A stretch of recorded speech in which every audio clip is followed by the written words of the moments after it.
You're listening to Natural Resources University. In this podcast network, our hosts are university researchers and extension specialists, opening your gateway to the science of natural resource management. Hey everybody, welcome back to Fire University. This week we're going to do things a little bit differently. I have Bronson Strickland, the host of Deer University, here with me, and we have a special guest that is extremely relevant to the audiences of both of our podcasts and probably relevant to many of you out there who own a property. Unless you own tens of thousands of acres, which aren't that many people, this is probably relevant to you. So I have Hunter Pruitt here. Hunter, you want to tell us just a little bit about who you are and what you're representing? Yeah, thanks, Marcus. Yeah, so my name is Hunter Pruitt. I'm representing the National Wildlife Cooperative. It's a project that we started last year as to document nationally wildlife cooperatives that were formed by private landowners that are acting, independently on the landscape for the betterment of wildlife and impacting their local wildlife management.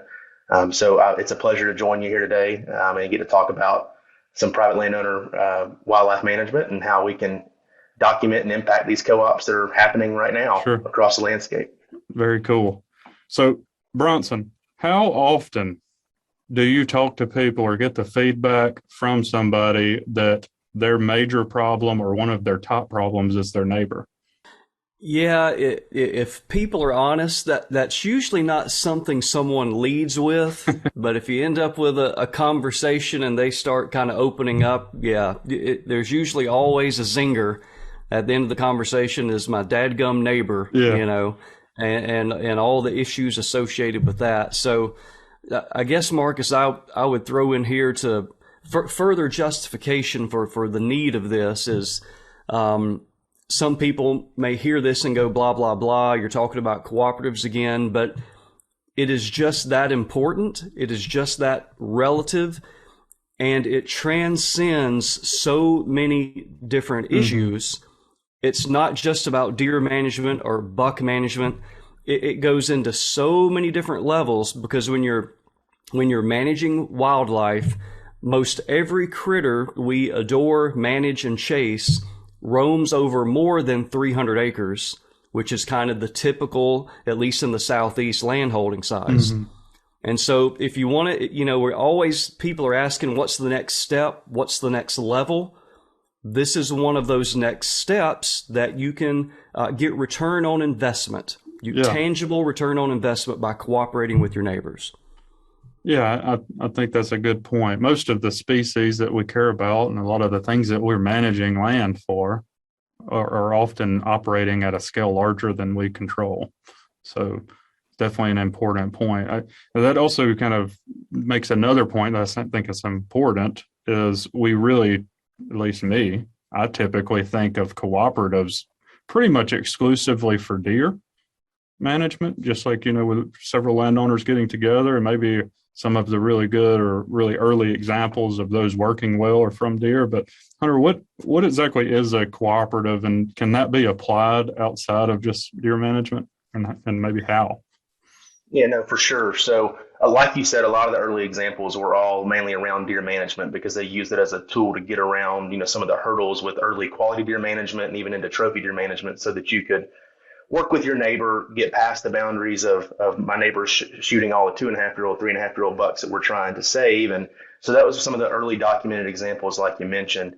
They can be used for other species, obviously. There are other conservation organizations such as Quail Forever, Pheasants Forever, QDMA, or NDA. They all, can utilize these for other species. So it's not just relegated to one species, but as you said, early examples were for deer. When you think about a lot of things that Bronson had talked about, there's so many different levels to it. When you think about the home range size of different species, when you think of, the connectivity for these species, being able to manage and having high quality landscapes for them, not just one piece of property and making yours the best. It's kind of a community and providing that for them on the scales that are most relevant to them, and not even doing that, but also for other pest species and just different things and how you can connect properties together to meet your wildlife management objectives. It's just a tool that has been underutilized, I think. I know people talk about it all the time, but it's one of those things that people will pick up on. We've seen it go from, I see cooperatives, and you ask what they can be defined as.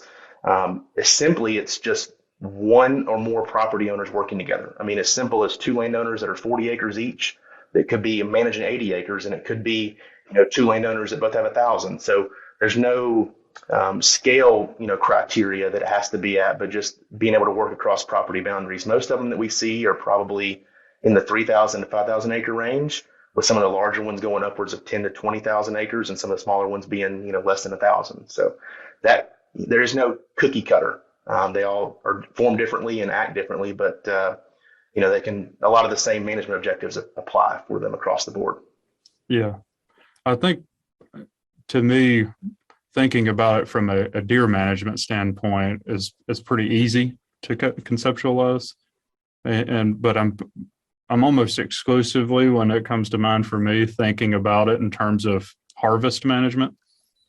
So in other words, like maybe you're sharing camera data and you've agreed on individuals that you want to protect to an older age, or you're agreeing with protecting a certain age classes or strategies around harvest management. But particularly with other species, there are some other reasons, I guess, some things that are a little less tangible that you might want to do this. The species that comes to mind for me is quail. But I could see where it may be really important to work together to manage larger acreages, just so that so you're providing high quality habitat over a larger part of the population or something like that. Is that do you think that's accurate? Or Yeah, no, I believe it's accurate. I mean, if you look at it, one of the best and most talked about cooperatives in general that we all think of, but we don't conceptually think of it as a cooperative, is the Red Hills area. Mm-hmm. I mean, that's one of the reasons why. I mean, these large landowners are still working together for bobwhite quail, and one of the reasons why it's left. Now, there's some historical context there that we're leaving out as to why that's the way it is, but in general, the way that cooperatives form and work, I mean, they can work for other species, sure. I.e. the Red Hills. So when you look at the Midwest, a lot of the Midwest, I know that Missouri does a great job with this. The Missouri Department of Conservation, they have cooperatives that are, QDM cooperatives, quail cooperatives, wildlife cooperatives in general. And so they all fall under this umbrella, and they know where they're at. And a lot of them are for quail, and they just mainly do, they focus on high quality habitat and disturbance and how they can do this across their landscape to provide, 3,000 acres to the benefit of their local quail population versus, 300. So I do think it can work for them, and we've seen documented cases of it. So, and obviously when you're managing for these species, y'all hit on it all the time, but you're not only managing for quail, you're going to have quality, turkey and deer habitat there, depending on the time of year and the successional communities you have on the landscape because of that management. Yeah, I guess, when with the quail example, I'm not thinking about harvest at all. Like at least in my mind, I'm thinking about, recently we had an episode on quail management, and James Martin threw a number out. I think it was about 1,500 acres before you'd have a relatively stable population if you were managing, a 1,500 acre block of habitat. And, I'm immediately thinking of that. If you would like to have quail and you don't have control over that much, it might be necessary that you get on the same page with your neighbors from a habitat management standpoint with the fire for that species for sure. But, completely independent of the harvest, at least in my mind. Yeah, no, we see that. There's a really good case of this, a really good co-op kind of case study. There's one in the Midwest that I know of, and one in the Southeast. And the one in the Midwest, it's called Pure Air Wildlife Management Cooperative. It's up in northern Missouri. MDC does a lot of work with it, and they are mainly, looking at habitat for quail. But they are also, well, I say habitat for quail, more or less it's getting fire on the landscape to benefit all the species. So they're more of a fire cooperative, and it gives us a good example of what they do. And we can touch on it a little bit later. We can dive right in, but some of those things that they can do would be where if one or two people on that, let's say one of them is a wildland firefighter or has the experience to kind of more safely implement prescribed fire where other landowners are not or maybe hesitant to. They can be there on the day that they're burning and kind of help out. They can provide equipment if they have it. They can, help out in those regards where, that landowner that is a quarter of a mile away or half a mile away may want to do it their entire life and just not take the next step to burn because they don't have that experience or that kind of safety net. So just being able to connect with your neighbors on that aspect can really help.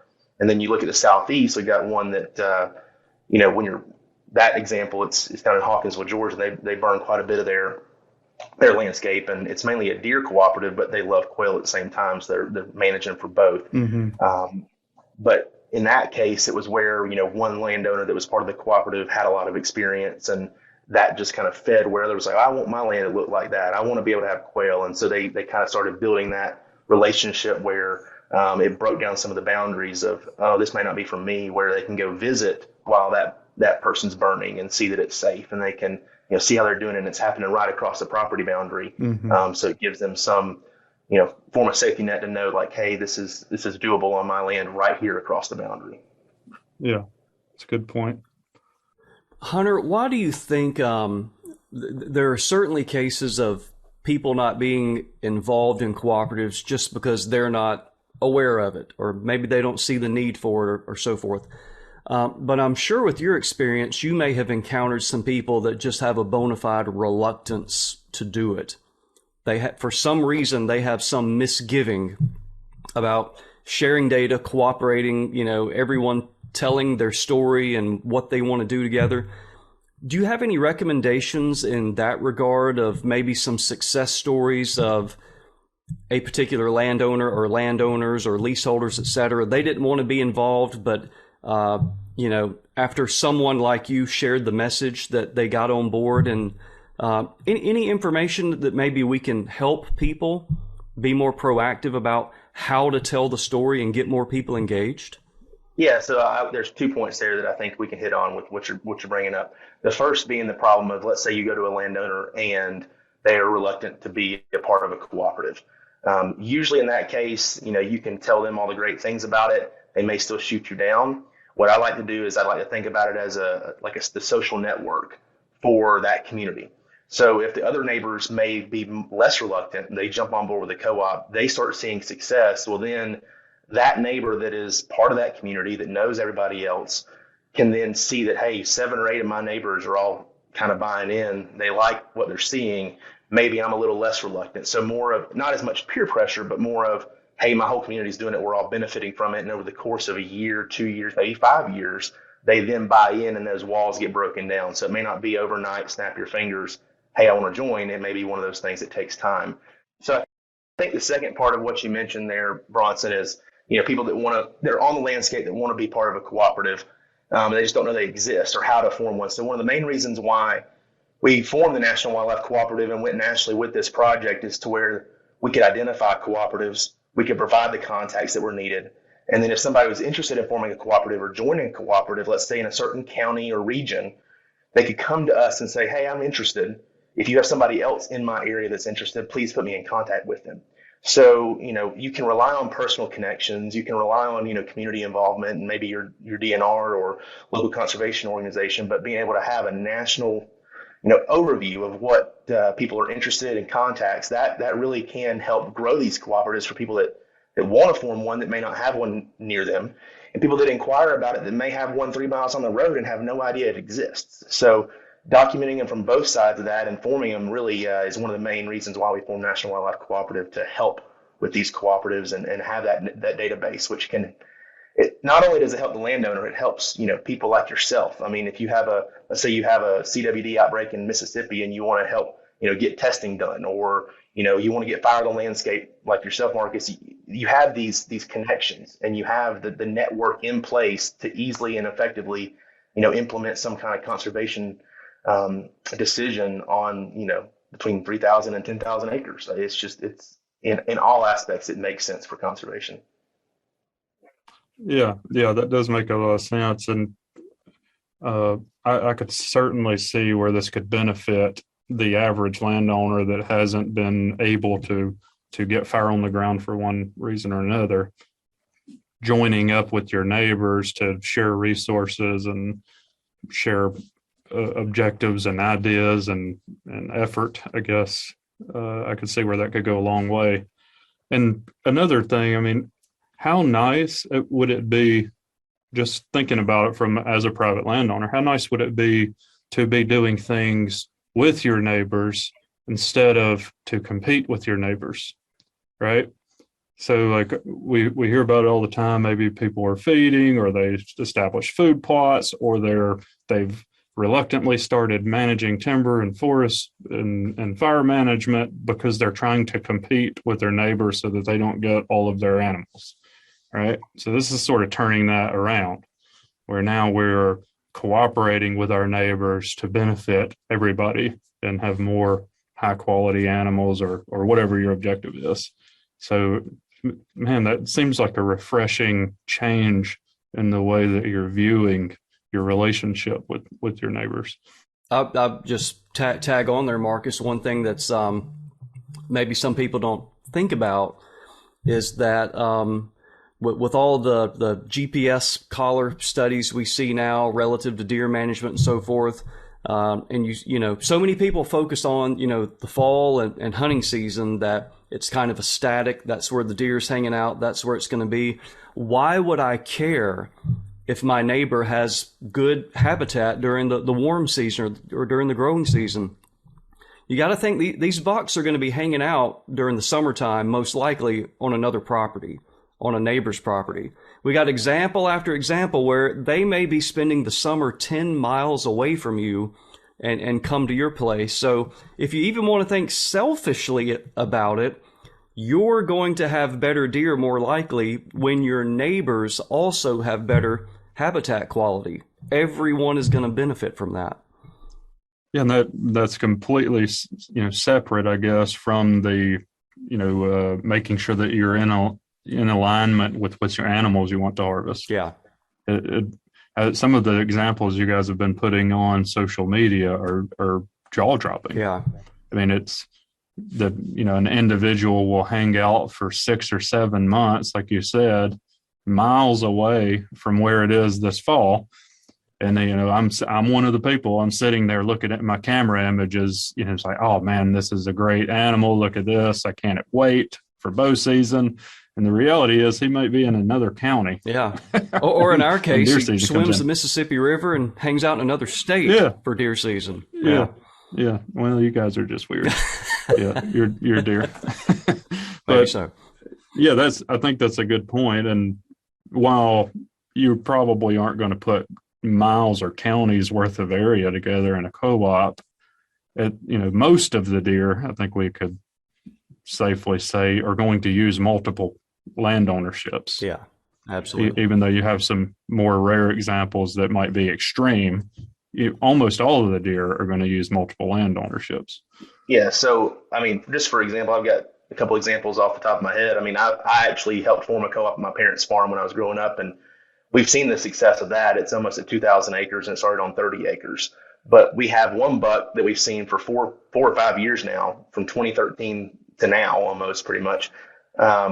And he spends the summer on one side of our co-op, even at 2,000 acres, and then we'll cross the mountain range and come over on us during the fall. So I know the guy's contact information, so he's sending me trail camera pictures in the summer, literally 1.5 miles away as the crow flies, where this buck is all summer.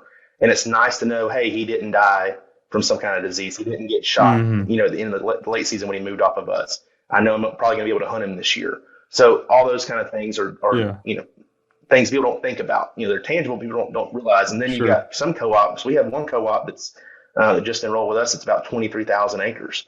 And when you think about how many square miles that is, I mean, you could legitimately have a buck that went five miles back and forth and stay on the co-op the whole time. It's all connected. So, you know, in all those instances, it'll help you prepare not only for hunting, but knowing where the deer are that you're harvesting and where they are in the summer, and the quality habitat, like you mentioned, Bronson, in the summer while they're growing antlers.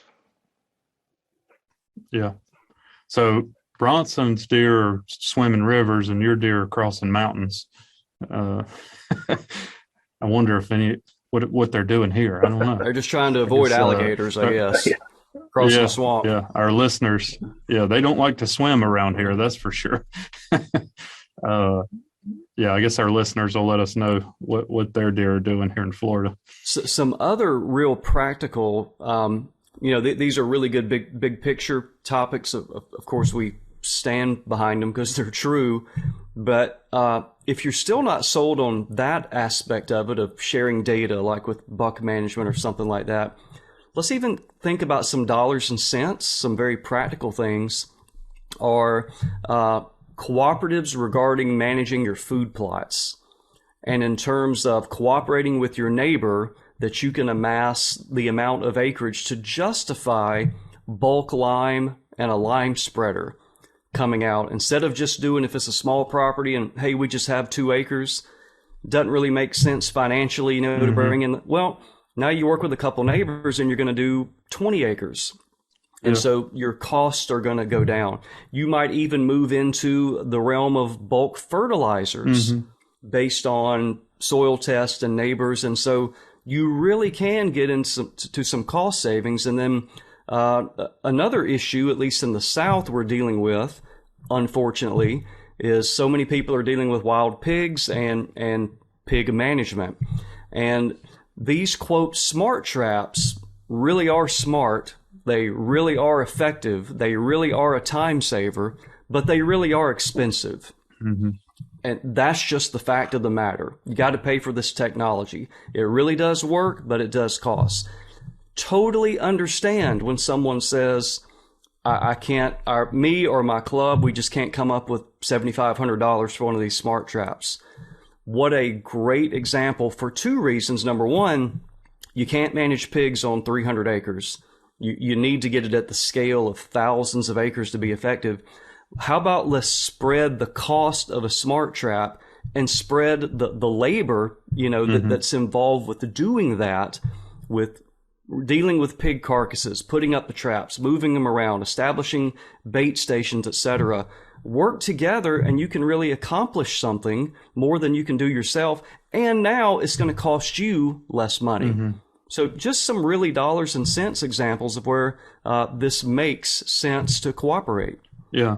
Another tag on to that, I guess, is probably relatively common. I know I have worked with plenty of landowners where this was the case, where they have, a small acreage of timber they'd like harvested. Yep. You can't even get someone to, it's not even worth coming in to get, but I think that's probably a little more common, that people will get organized with one another to get someone in to harvest timber. But like you said, it could come down to dollars and cents, where you may not be able to actually get a commercial harvest without working with your neighbors to try to align the timing and make it worthwhile. Yeah, great example. Well, that and when you think about that, there's so many other facets to it than other just getting them in there. Once they get there, if you can offer up 200, 300 acres of a thin or a clear cut or whatever it may be, it makes more dollars and cents for that timber operator to stay there as long as they're not moving their equipment back and forth. So you're going to get a better price. So you may even make more money on that harvest versus, otherwise. So that's really, I've seen it multiple times where people can get coordinated thinning efforts. They can get coordinated, harvest efforts, whatever it may be in their objectives. And getting them to move on there and getting a better price for it, especially if they can offer up more acres and less travel for the equipment. Yeah, great point. So I think we've covered pretty well the benefits. I think that's at least tangible for me now. What can you give us some examples, Hunter, of when they go wrong? So if people got a cooperative together, what are some common reasons that those fail? And you can use a species or management strategy or whatever is being cooperated on. What are some reasons that they don't work? So I'll back up and kind of answer this question here in a second, but a lot of these cooperatives are very successful. Yeah. So the number of ones that fail is small in the grand scheme of things. Yeah. Now, I think that we may have more of them fail in the next 10 to 20 years because of turnover. That may be a problem with people selling land, very key pieces of land that may be needed to help form that cooperative get sold off, they get developed, whatever it may be, and that causes a problem. And those are things that we're going to have to, the National Wildlife Cooperative can help with in the future, trying to maintain that connectivity within the members. But right now, up until this point, most of them have been successful. The few times that they've gone away, crumbled, not they've failed. Some of them have been from people passing away, like I mentioned. The community aspect of it has, people have moved away. Just the connection there is gone. Also, with people that there is some aspects of jealousy where people will say, "Oh, well, I worked 4 or 5 years for this buck, and then I shared my information with so and so, and then he killed it." And I think a lot of that's about mindset. For example, we've had 2 or 3 bucks on our co-op that 3 or 4 of us have watched for years, and somebody off our co-op kills it because it's only 2,000 acres. Well, I personally use that opportunity to go knock on the guy's door or the woman's door and say, "Hey, here's all this history we have with this deer. Here's what we're doing a quarter mile down the road. We'd love to have you as a part of it," and use it as an opportunity instead of looking at it pessimistically. But some people take that opportunity and say, "Oh, it's not even worth it. We're doing all this, putting all this money into it." And then, Joe Blow down the road is the one that ends up killing the deer, and he didn't do anything. So I can see that as one of the main reasons why they could fail.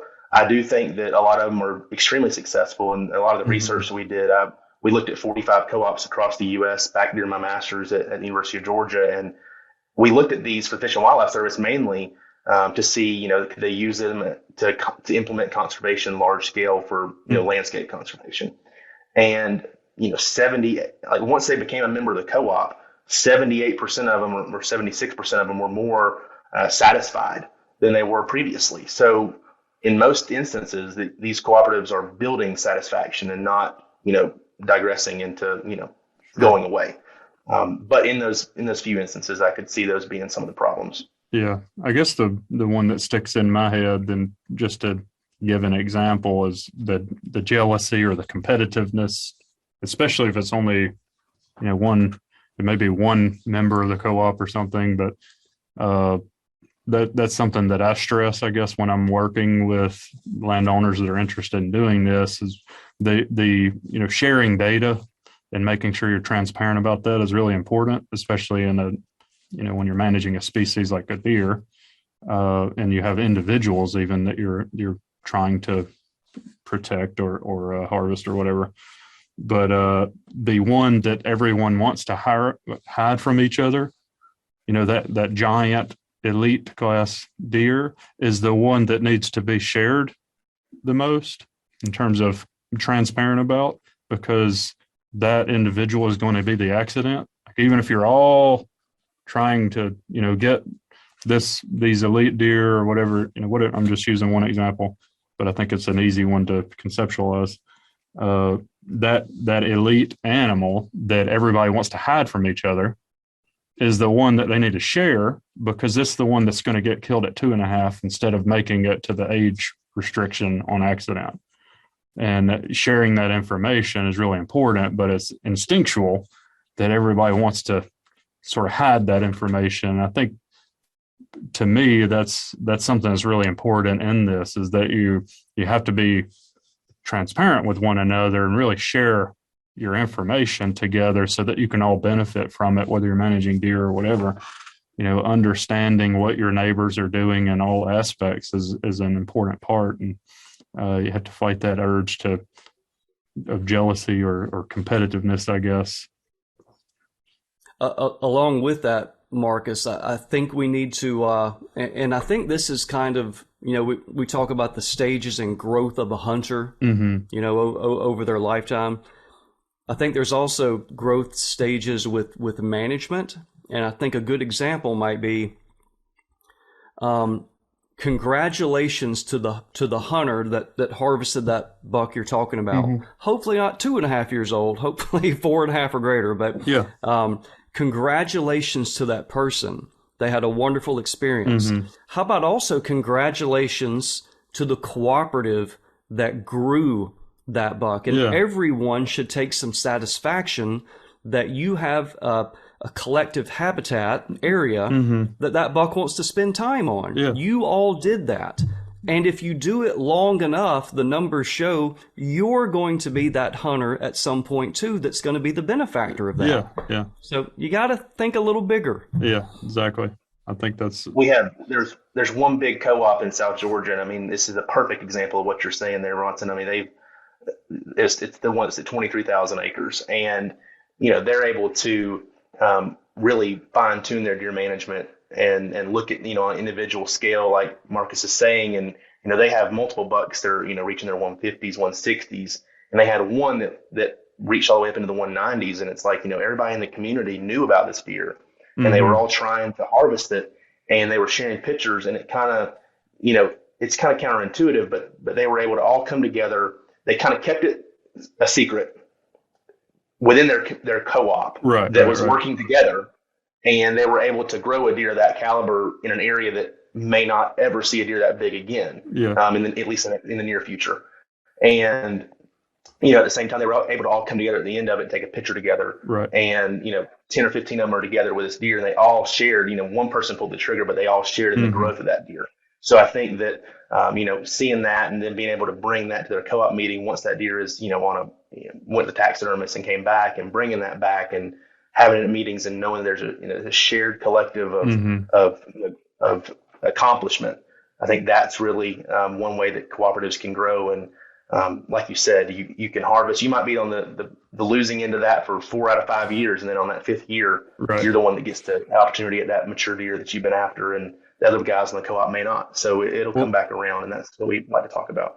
Well, just to reiterate that point, that's a cool example. Bronson, based on your work with the progression of antler growth, if that deer was 6.5 at 190, what was it at 2 or 3 years old? Just like general. Yeah, it could have easily been at 3 years of age when they're most vulnerable. It was probably an exceptional 140-inch deer. Yeah, so it was right at that threshold of it was the antlers were large enough that it was something you would take home and brag about. But you got to look at the potential 2 years later. Yeah, and I guess the point of that is, without the co-op, that deer's not going to make it past 3 most of the time, right? Right. But even within the co-op, if you had that individual from everybody, somebody's mistake of killing one young is going to be a 140-inch 3-year-old rather than it's not going to be a 140-inch 8-year-old. It's going to be that, the mistake is going to be the young elite deer that, a 140-inch deer is a great deer, but a 190-inch deer is like jaw chopping, especially buck of a lifetime. for that part of the world. So that's kind of the point.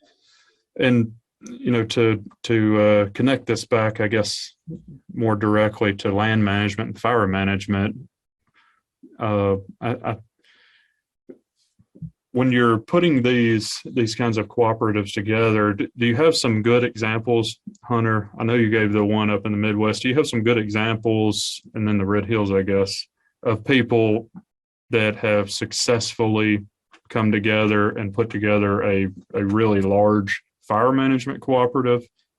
And did they benefit from that, from being able to share equipment as well? Or, what are some of those specifics?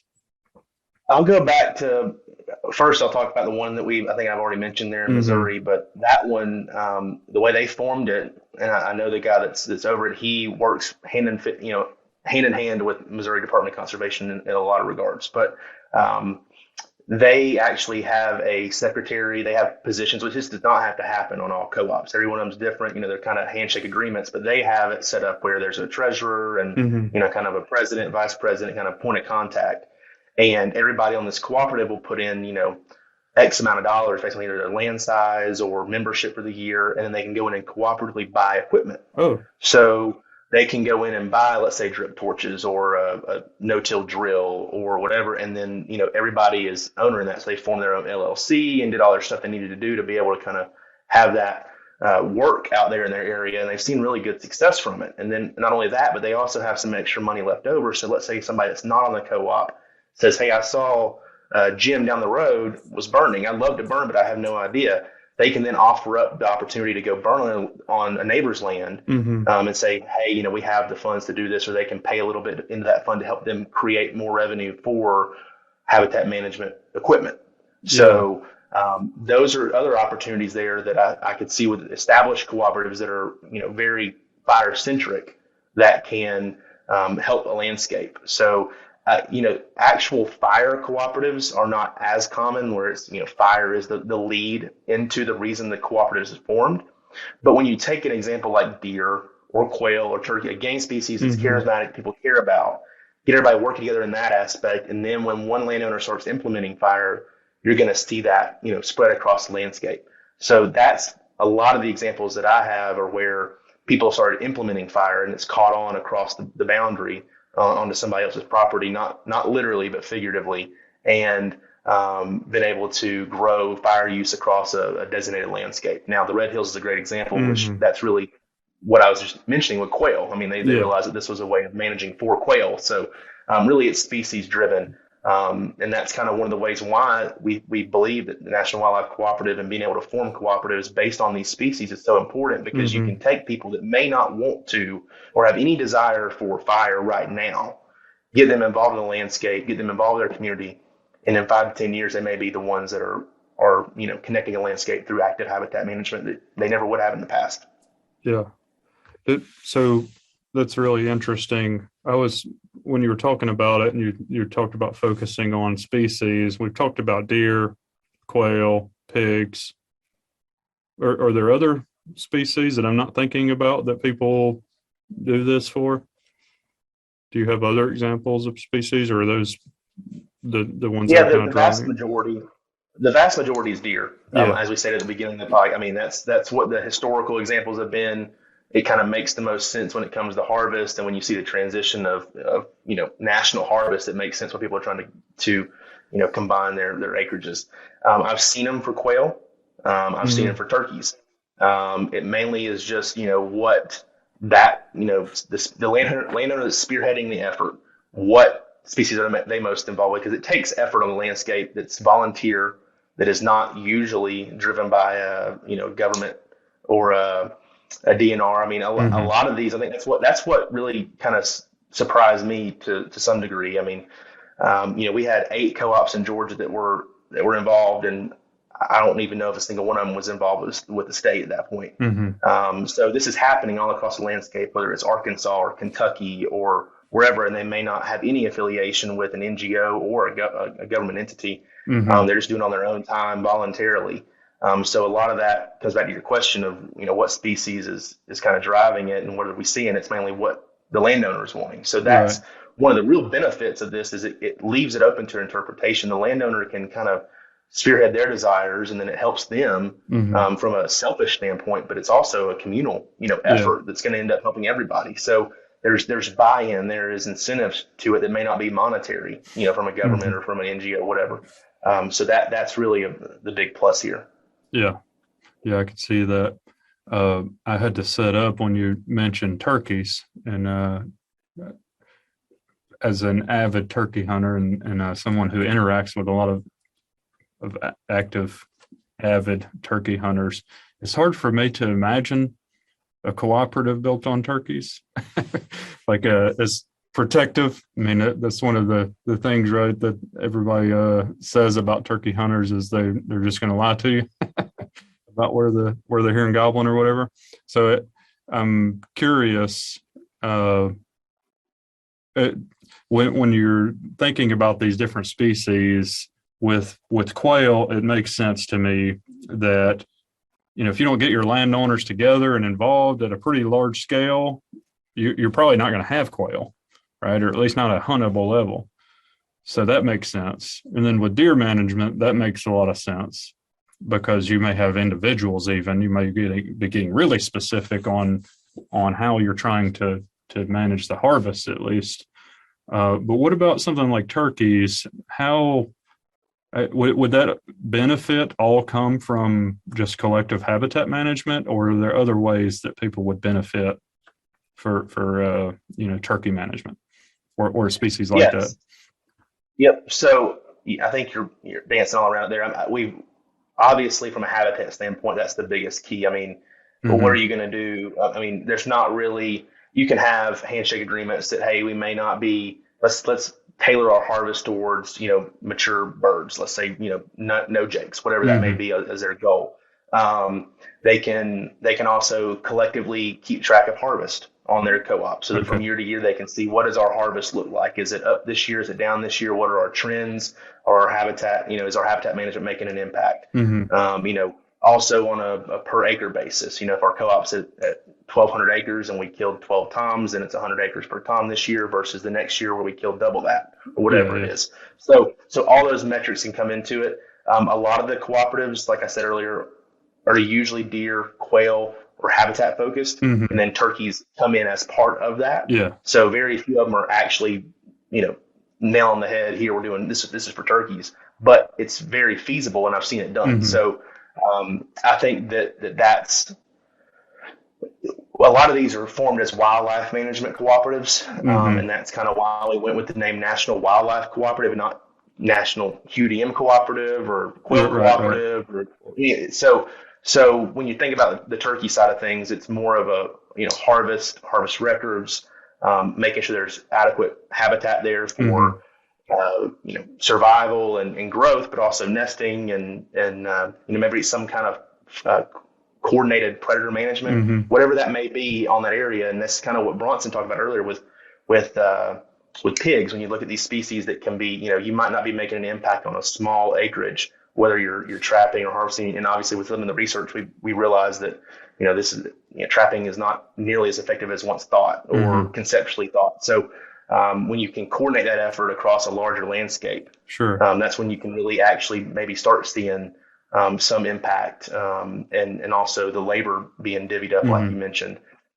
That's where you can see all the ties start coming together for where those turkeys can become involved. Yeah, but I guess first of all, because I really like turkeys, but second of all, I think they're a good example of a community who's very passionate, a species that we're concerned about. It's also really wide ranging, right? So it seems to fit this model in a lot of ways where you could really benefit from the larger scale things like you're talking about, making sure that we have adequate nesting cover, adequate brooding cover, at the landscape scale. And ultimately that benefits everybody involved because you have more turkeys gobbling, right? Which is what most of them are being, that's why they're passionate about it. But, there are tangible benefits to having it at a landscape scale where you could increase nesting success and poult production, maybe improve effectiveness of trapping, all those things. Maybe you could regulate the number of toms being harvested. But for a species that has a very passionate community and at the landscape scale, at least in the eastern range, we're worried about them. So it seems like a species to me that should fit into this really well and could drive a lot of new cooperatives being formed. But maybe it sounds like hasn't been so much yet. Maybe here's how the conversation should go. So I'll act like I'm an avid turkey hunter, which I'm not. So I'm going to portray these sociological issues that you all possess. So let's say I'm coming to you. I might say, Marcus, let's just go ahead and get this up front. You and I have, do, and will continue to lie to each other's faces about how many turkeys we are seeing and hearing during turkey season. But why in the world, when turkey season closes, why can't we then get together for the benefit of both of us and these properties to grow more turkeys and to have a higher population and a stable population that we can both a year from now come back and lie about again, maybe turn it into a joke like that. Yeah, no, I'm with you. I think about that kind of thing a lot, and I think you're right. And we can continue to lie about our success, but one thing that we can't lie about is that both of us would like to hear more turkeys next year. Exactly. We don't need to lie about that one. That's shared among turkey hunters. They want to hear more turkeys. That's the win-win. More turkeys. Yeah, I think that's a good point. So and what Bronson just brought up there, I mean, when you think about off season and turkey habitat use, I mean, some of the most important areas are these, hardwood connected, large scale connections of hardwoods, for hard mass and for other things in the, in the winter. That's especially when they're aggregated into groups, those are extremely important. So when you think about how co-ops affect landscape scale, just with habitat connectivity, I mean, I know it's not really as much, it's not the easy, slam dunk of, hey, we both want more gobblers in the spring, but it's also, hey, this has landscape effects. And this is what in the equation that equals more gobblers in the spring. This is a very important part of it. In the off season when we're not chasing turkeys and lying about what we're shooting and seeing and hearing. So yeah. Well, I think my point on that is it's a lot easier for all of us turkey hunters to align on that one thing that unifies us, that we would all like to have more turkeys, and we can still accomplish that and lie to each other about how many we're hearing during the season or whatever. If we collectively get together and manage, and I think for a species like turkeys, it's going to take that, to really impact at a population level turkey production. We're probably operating outside of the means of most individual landowners, if not, potentially all of them. But I'm sure there are some that are getting up there in the tens of thousands of acres that may be able to manage their own turkey population. But yeah, so Hunter, tell us a little bit about more detail about your organization and maybe how that can help people to get involved with co-ops or form one or manage one. And what kinds of things can you help with? Yeah, so I'll just kind of start from the beginning there. The National Wildlife Cooperative, we formed it in 2020. It was a way to be able to document and aid co-ops across the United States. So I mentioned earlier, we did some research. I did my master's research with the Fish and Wildlife Service and the NDA and looking at these cooperatives. And we looked at 45 co-ops and realized that there was really no national coordination. So everybody's working their own silos. There's a lot of these cooperatives that, had I not known them in Georgia from personal connections, had people with NDA not known about them, had people with MDC not known about them, that they would have just kept continually working, independently. And that's only 5. We did research in 5 states. Yeah. So, obviously there's going to be a lot more of these things across the landscape that people don't know about, that are just working on their own and they have no effort to coordinate nationally. So, just trying to create a database in general as a, underlying part of this, of where these cooperatives are, connecting landowners with their local cooperative if there is one that exists. If not, being able to provide information and assistance to be able to help form a cooperative, giving assistance on how to host the first meeting, how to go about this in a way that may be more successful based on the research that we've done. So that was the main purpose and the driving force behind the National Wildlife Cooperative formation.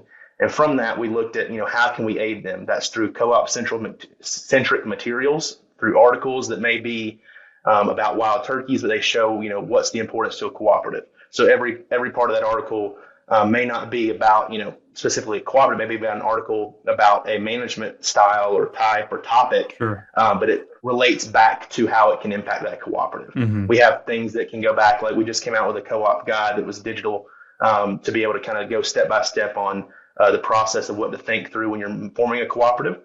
We get some of the stuff coming in the pipeline of, how to grow your cooperative and all these different things that'll impact cooperatives. And then the other part of it is also creating that national database of people that are interested. So if people can reach out and say, hey, I want to form a cooperative, but I'm in, Calhoun County of Mississippi or whatever, we can put you in contact with the next person that contacts us that may be interested.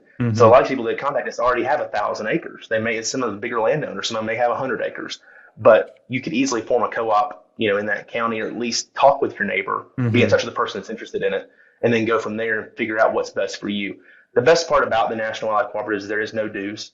We're not trying to, create a membership for it. We're not trying to get everybody working under this umbrella to, grow the organization. Essentially, we're acting as a liaison to be able to create these connections across the landscape and documenting what they're doing, what private landowners are doing, because it's gone undocumented for far too long.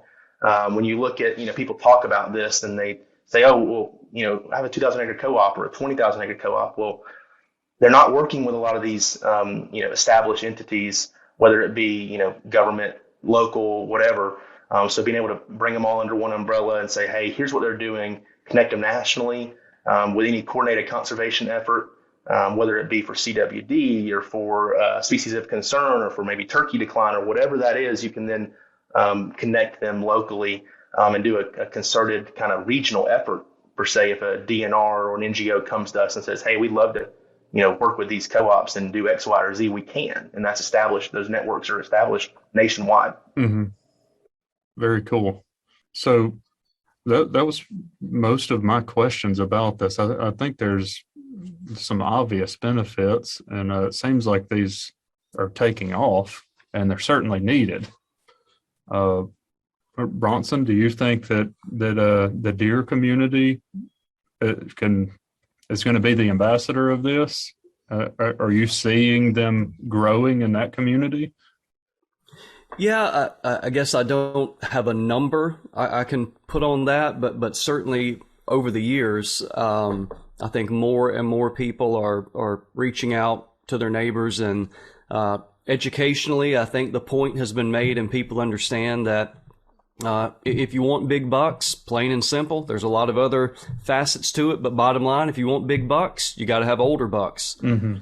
The only way to protect older bucks is protecting them outside of, your land and your boundary. So it's a very easy way to demonstrate this concept. And I would say our deer coordinator here in Mississippi, William McKinley, I think he said it best, so I'm just going to tell it the way he told it, because I don't think you can do any better.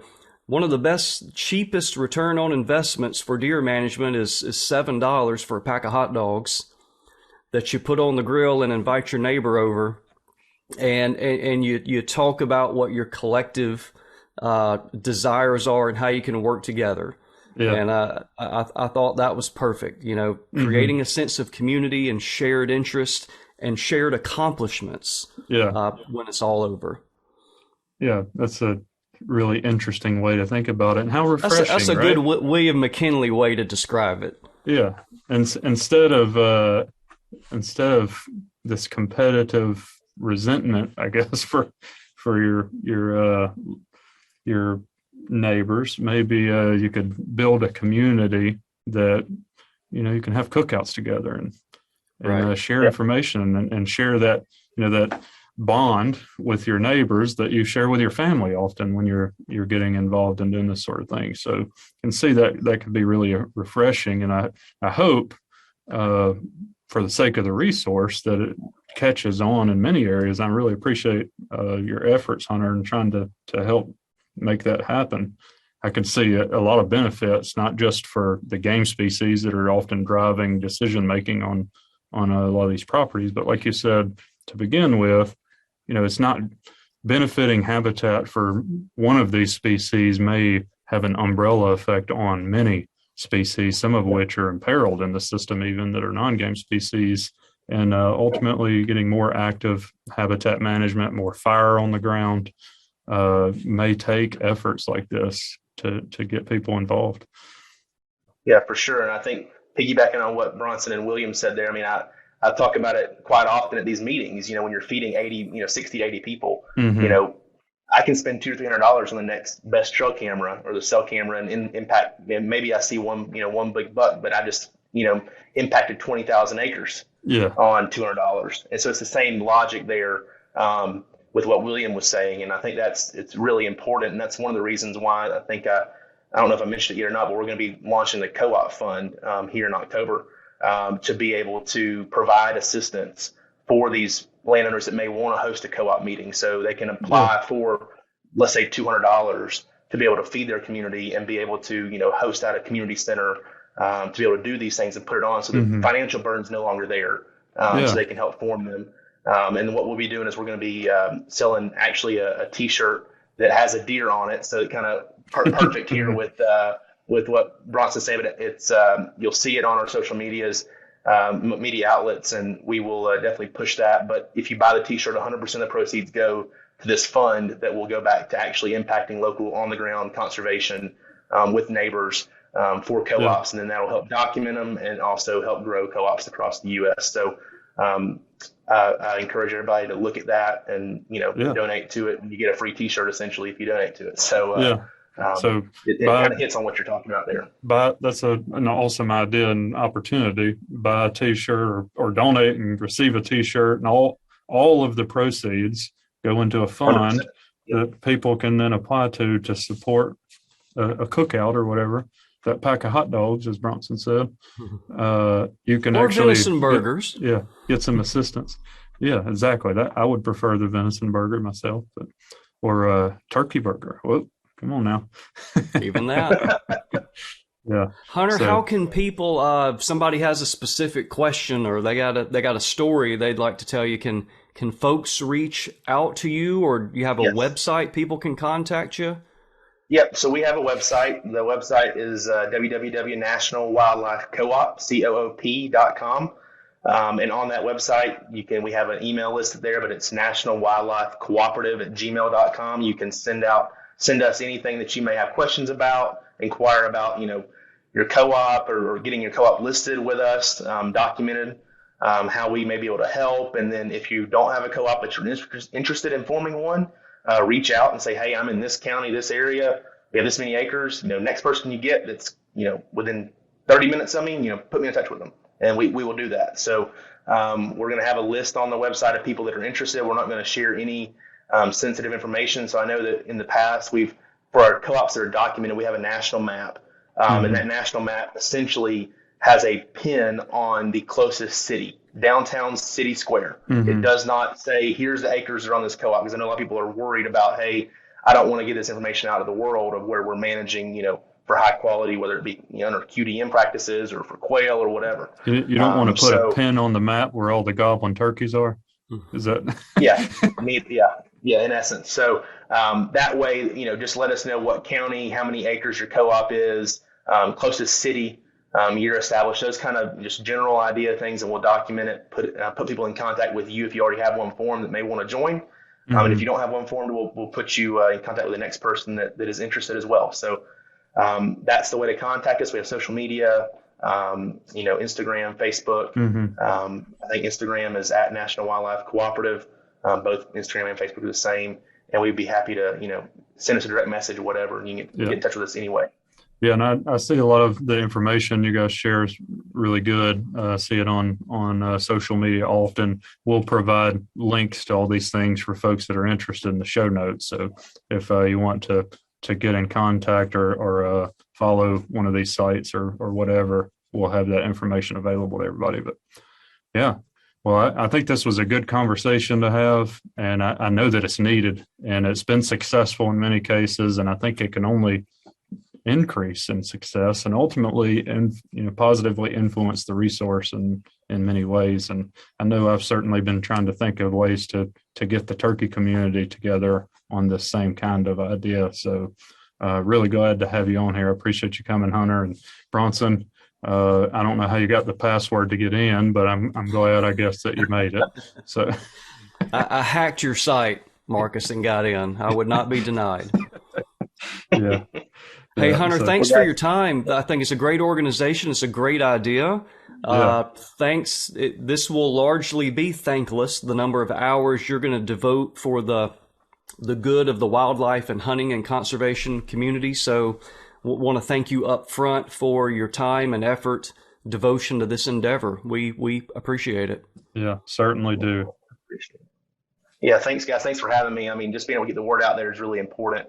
I mean, like I said, a lot of these cooperatives, when I would contact them, whether it was in the research or even post, now, a lot of them will say, hey, you're doing what? No, thank you so much for just giving us credit. Thanks for putting us on a national, landscape, on a national stage, to be able to, recognize what we're doing, because, they're not all members of NGOs. They're not all working within, state departments. So a lot of these people are very hesitant to reach out to people, in authority and on a local landscape in rural America. And I think that being able to do this and give them, the praise they deserve is in my mind, my way of giving back the resource. And I really do appreciate the time that both of you gave in the platform, and we'll do whatever we can to help grow co-ops across the U.S. Yeah. Well, Awesome. we were certainly happy to have you. So thanks everybody for listening, and I guess we will talk to you next time. Natural Resources University is funded by the Renewable Resources Extension Act. New episodes are released every Tuesday. For more information, follow us on our social media platforms at NR_University.